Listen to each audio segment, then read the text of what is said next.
our academic side. And so what continuing education does is anything. And so we really have the ability to be really industry driven. We react to what our industry and local organizations and businesses tell us that they need. We're flexible in our delivery options, which we'll cover.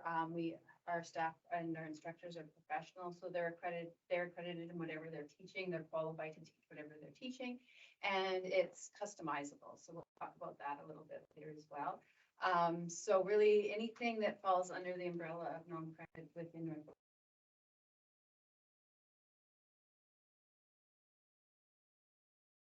I'd make a horrible Vanna. And so generally our programming falls within these categories. So we do our industry and safety training. So that's our forklift officer, our BLS training, any of those certifications that need to do annually or every 3 years or those types of things. So we do that industry and safety training. And we have the online third-party training providers that do a lot of it as well. Anything like skid steer, that kind of stuff falls within that. And then our most popular program is our driver training program, and that's where the mandatory entry level training for class 1 drivers falls under. But we also do class 3 and we also do class 6, which is motorcycle safety. That all falls within that umbrella. Professional development is more of those like team building, leadership. We do a lot of human resources courses that falls under the professional development umbrella. And then because we work with our Fairview campus as well, we do some animal health. So within that, we have our artificial insemination. We do a bovine ultrasound course. We're rolling out an animal care aid course as well. And then one that's been growing over the last few years is our healthcare and human services.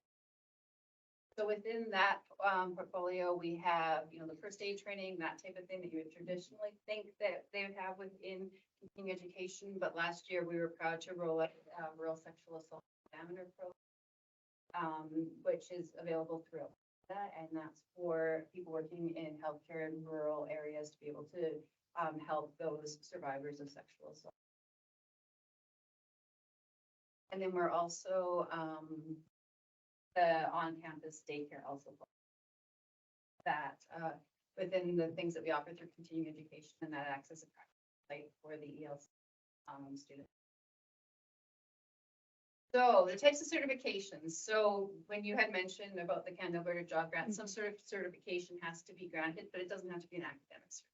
Okay. Yeah. So we do the safety certifications, like I mentioned. So those certificates that allow learners to operate different machinery or that type of thing. We also do professional accreditations. So we've been working with different professional accreditations across Canada. For example, our basic bookkeeping course, we've worked with the Canadian Bookkeeping Alliance. And so then the students that course qualified them to write the exam to get to the apprentice level for their bookkeeping certification. Then we do certificate courses of completion. So that would be more of those professional development courses that we're talking about, where people would come do building, leadership, conflict resolution, communications, that kind of thing. And then we have our micro-credentials. So micro-credentials is a new buzzword out there for continuing education. And really what it is the way that we see it at Northwestern Polytechnic is it's more short-term, really skills-focused training. And so I think really the face of education is really changing, and a lot of people don't have that opportunity to take a year off work or 4 years off work to take a degree or a diploma. And so with the micro-credentials, it offers that flexibility that the learner was wanting to just improve a certain skill. They're able to do that. But then also we've got full micro-credentials that can take, some of them can take a year, 2 years to finish if you were to do it full time, but the learners can take it incrementally and still get those skills, but still able to work, still able to have those meet the other commitments that they have. And then with a lot of our micro-credentials, as we're rolling them out, we're providing a lot of potential to ladder to academics. So if the learner takes a certain course in continuing education, we have agreements with our academic side of Northwestern Polytechnic that those courses would provide the learner with, they wouldn't have to take as many courses when they actually, if they decide they want to take a The nice thing about anything that we do within continuing education is that we don't have to go through the full process that you would for academics. So we don't have to go through advanced education. We don't have to go through CATC. So we're able to pivot and launch things a lot quicker than we would be if we were in academics. So that makes it a lot more fun for me because we have, industry partners contacting us and saying, oh, I'm looking to do this, this, and this, and we can either create something new or we can rebundle something that we already had and we can launch it within a matter of weeks. And so that's the part that I like about continuing education is because there's no rules around it and it's really customizable to whatever the organization or the learner needs. Okay, any questions so far? So around that, so for example, I know Microsoft, there's that certifications around using Microsoft Word or Outlook, Google's kind of the same thing. I know these credentials coming around in use of AI. So I'm just wondering if you guys have looked at that at all, if there's anything that you know of that's out there to train on how to properly use and what to expect and all of that around some of the AI platforms. It's not an area that we've gotten into, but is an area that's on my radar. This year I went to a micro-credential or, a continuing education forum in Winnipeg, and the year before it was all about micro-credentials. This year was all about AI. And so it's interesting to see what other people are doing. And the thing with AI is it's so broad. And so each institution there that has taken it on has taken a different kind of this. And so I'm still kind of figuring where we would be able to. And it's evolving so quickly, like new AI technologies are released daily, essentially. Yeah. What are some examples of the micro credentials? Because I keep hearing about, how cool micro credentials are, but then I look into it and I'm like, well, because I want to be able to talk to employers too and say, hey, this isn't available. So we were lucky enough, the government of Alberta Advanced Education put out a call a couple of years ago for grant funding, and we submitted 9 applications and we got 8 approved. So we're rolling those out now. And the thing with micro-credentials is some of the courses that we have, like the AI or the bovine ultrasound, is 16 hours. So it's something that can be done in a weekend. Okay. And then the other stuff, like we have one that we're rolling out with the medical office administrators, the clerk, that one Okay. longer. Yeah. They're all in there, the ones that we've rolled out, but we've got electric vehicle coming, electric vehicle maintenance. Oh, okay. We've got, so it's the full gamut, which Cool. is exciting. And a lot of them really have the learner in mind.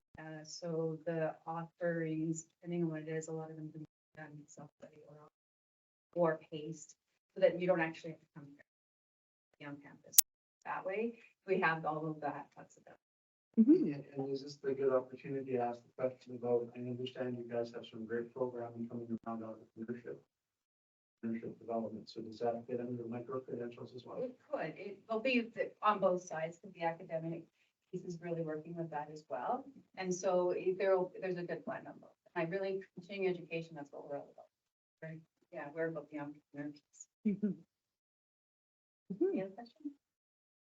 So right now for, want to take your economic development, you can apply for, I'm considering them micro courses that give you sort of the fundamentals that then apply for a further degree. Would that be something that we maybe working with PDA on? Or?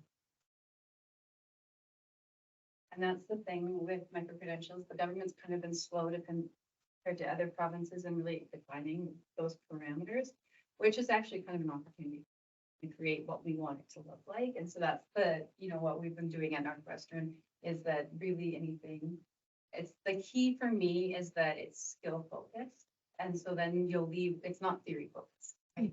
And so you'll leave with skills that you can take and apply into it. That's the focus type. And then making it as flexible. And the certificate that says you have some knowledge. Yeah, exactly. And then the other piece with micro-credentials is there's got to be some sort of assessment to acknowledge that you have gained those skills. Those are good apply. Great. So the delivery options that we offer are obviously on campus, face-to-face. We also go to business sites. So, we can do our forklift training anywhere. We just, we can go to where the business is. And then we do distance self-study. So that would be more those courses that we do monthly intake of courses, and the learner just log on and they can work at their own pace to work through the. And then we also do distance paced. And so what that is would be more what a traditional academic course.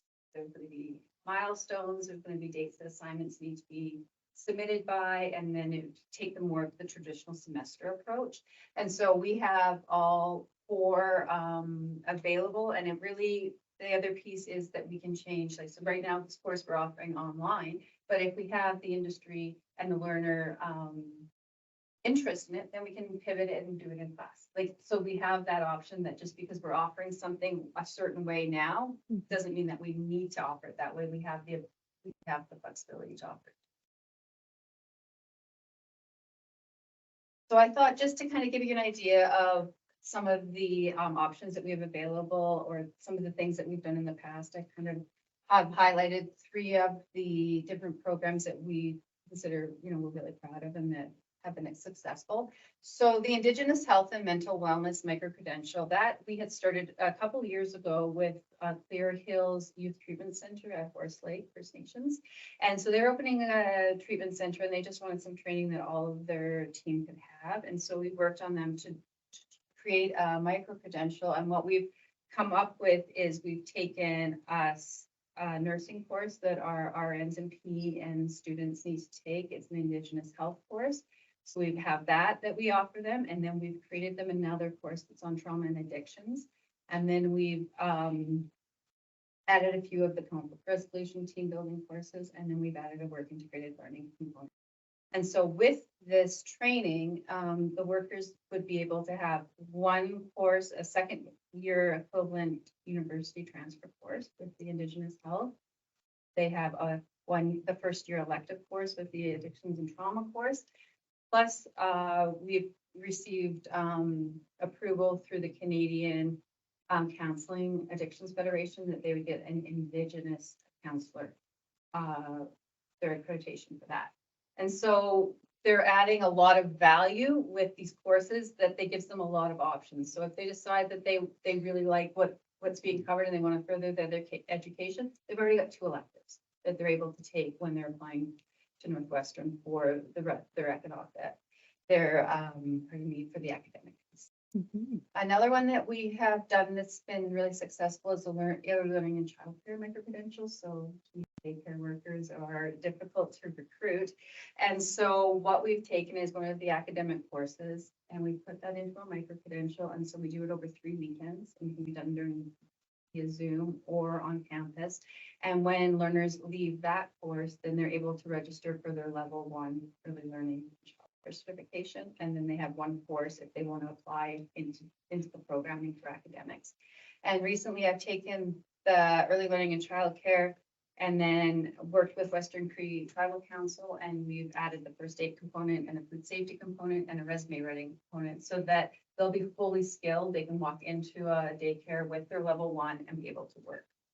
And then equipment operator and safety certificate, that's another program that we launched recently through Western Cree Tribal Council. And they just really wanted some ready to work skills. So we take all of our different equipment operator training, and they go through each one, get their certificates and all the different operators. They take their first aid and then the resume writing and some computer skills. And we can do that in 3 weeks. And so really the reason that I wanted to highlight these is, first, it's really exciting because you can take something and really rebundle it to work for whatever group needs it. But also that we have, just because it's listed like the way we have it listed in our review book, doesn't mean that that's the way it needs to stay. We can really pull and make something very customizable to whomever needs it. Any questions at all? So I know you guys offer class 1 milk program. Is that something that you can go into a community and provide that training? Alberta Transportation makes it different. Okay. Okay, so we have to, but not impossible. It just takes time. And it's that's the biggest piece with the milk program. And so we have to have an approved lot. and you have to have the approved fleet, and we can't go more than 160 kilometers from home. Oh, And so what we would just need to do is just satellite or something if it's more than that, just for the approval, but it's not possible. And so the biggest challenge that we have with MELD is that the instructor piece, getting the qualified instructors, and then the fleet piece. So those are the two things, and it almost seems like it has to happen simultaneously or at the same time. And so those are the two that slow us down. Yeah. And then also the ratios that we're able to train. So we can only, right now, we're only taking 6 learners every month. And so we have 80 people on our wait list right now. Oh, I heard you guys And, had it. so it's, can't train a lot at a time, but then every time we add another instructor and we add another vehicle, that incrementally adds our, Mhm. Interesting. Thank you. I have a question. let's get on the question slide. Oh. Sorry. There are no questions. Okay, you're allowed.